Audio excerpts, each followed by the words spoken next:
Hey guys, we are here. The 80K sub special. Finally got here. Finally excited. This is an amazing time to be alive. A live full album, dude. Dude, live full On album. the Allman Brothers Band. So if you were in the live stream, which we just got done with, we announced it. We're doing this live album. We're not quite sure what we're going to do next because we're not there yet. So let's get to the 90K so we can do the next one. But live album. Now, it was awesome if you were there. People sent us a ton of nice messages, cool letters, and some custom art that I think is very apt for the situation. An orange slice guitar. We're going to pull out the orange slice for this live album, maybe. Dude, I think so. There's So a when we 23-minute version of Whipping Post, right? When we did that song, we were like, I wonder if they can do it live. I wonder if there's a good live version. 23-minute version? Dude. It's going to slap, dude. Well, Sue, Miss Sue Jones, thank you again for the orange slice guitar. We will hang it on the wall at some point, and it's going to be very useful for this this album.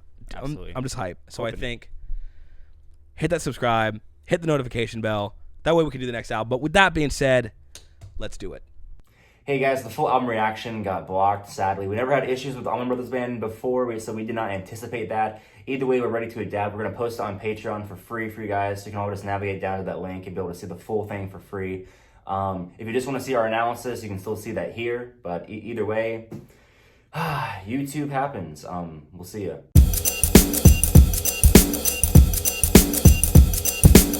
That didn't feel like an ending. It was going into something else. Okay, so here's my thing. I think earlier, and I could be wrong about this, in one of the other songs, it sounded like they were starting Whipping Post, but then it went into another song where there was like the fade out. I think it's kind of all mixed in a little bit. Yeah, so this is totally a guess, and I could be wrong. I think what happened was they mixed this record, and they realized, man, Whipping Post is like their biggest like song. a finisher. So it's like, even though they didn't finish the concert with Whipping Post, let's move it to the end. Because that was the only spot where there was a weird transition. That's true. And this song. So it's like, probably they just moved it to the end. Popped it. That Which makes sense. I kind of would rather it would just in the middle. And like the last song we listened to, that felt like an ending to me. That's so true. So it's like, was it a great choice? I don't know.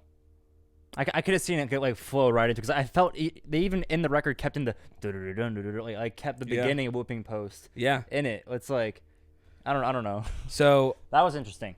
Yeah, and it might not have been Whipping Post, but it was the start of a goodness. different song. So I don't know. Either way, record was amazing. Top to bottom, immaculate guitar.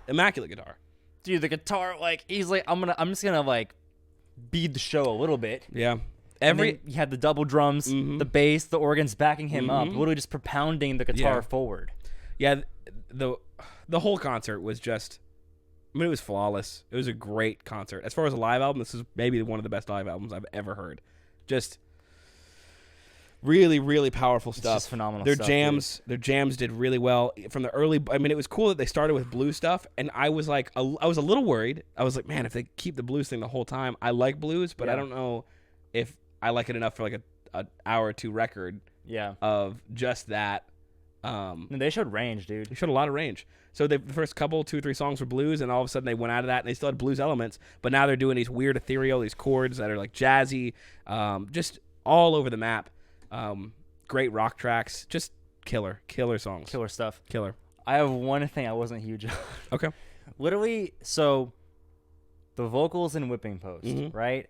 I didn't like how when the chorus came around, He like delayed his voice? Delayed on almost every part. I was not a fan of that. I get it was intentional, but it's like you look at how impactful it is in the studio when he's like on the dot, like there. Yeah. Like for like when it's supposed to be there. Yeah. And then even the part where it comes in, he's supposed to go, sometimes I feel, and he goes back into it. Like they delayed it there too. And then it just felt like kind of unnatural. It felt like, so I was listening to it and I had the exact same thing where I was like, man, I wish you would just do it on time with it. Yeah. Here was my thought. He's probably sung this song a billion times, you know? Yep. And so to him, it's probably, I've done it on stage where I think I'm not comparing myself to him by any means, but I've done stuff on stage where I feel like, where I've played a song a lot, and I go, you know what? It's feeling more passionate to me to play it in this way that's like slightly different than I normally play it. But you got to think the average listener hasn't played this song as many times as he's played this song. True, but why on the live record?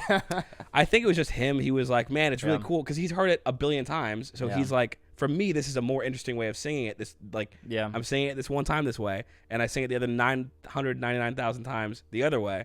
So it's like, this is interesting. But for everybody else who's like, I just want to hear that song though.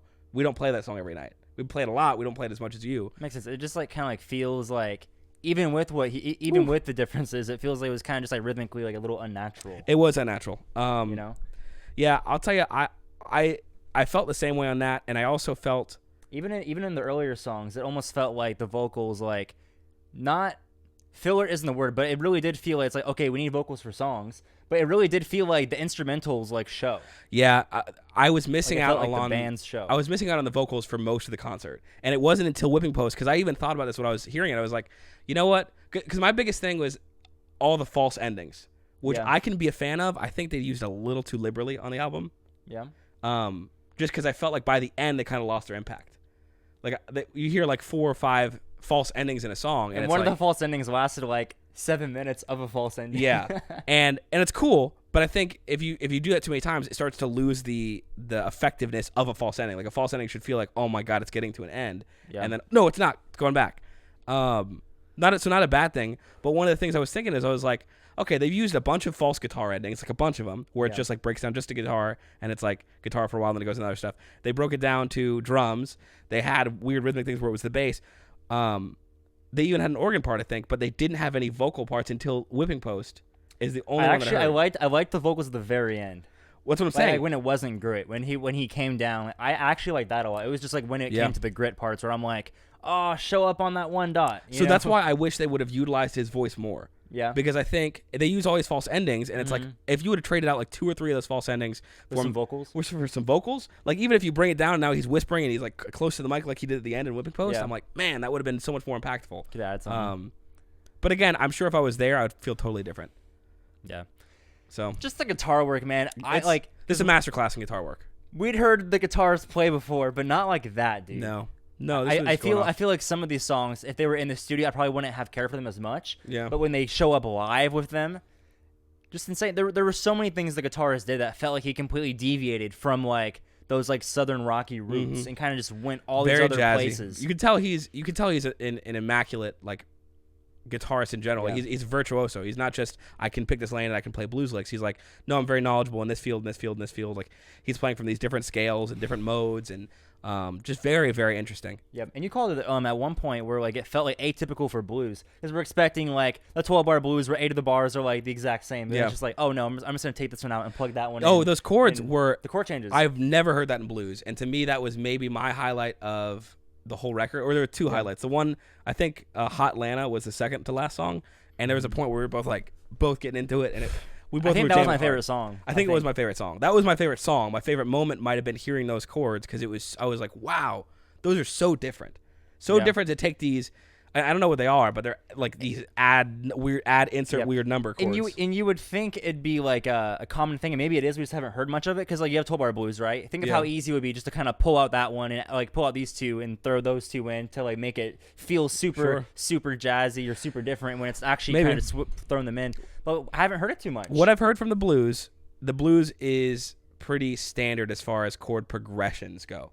Yeah. Like that's part of the blues. It's pretty standard progressions. You have crazy guitarists and you have people who because they're like taking advantage of like the predictable chord changes. So like, oh, I know I can just go ham on predictable chord changes, but the predictable chord changes is what blues is, at least to me. Yeah. Or like a big portion of it. And so to hear these are chords that if I heard them in any song, I'd be like, those are weird. Those aren't normal chords. Right. Those are not everyday chords. That progression was super interesting.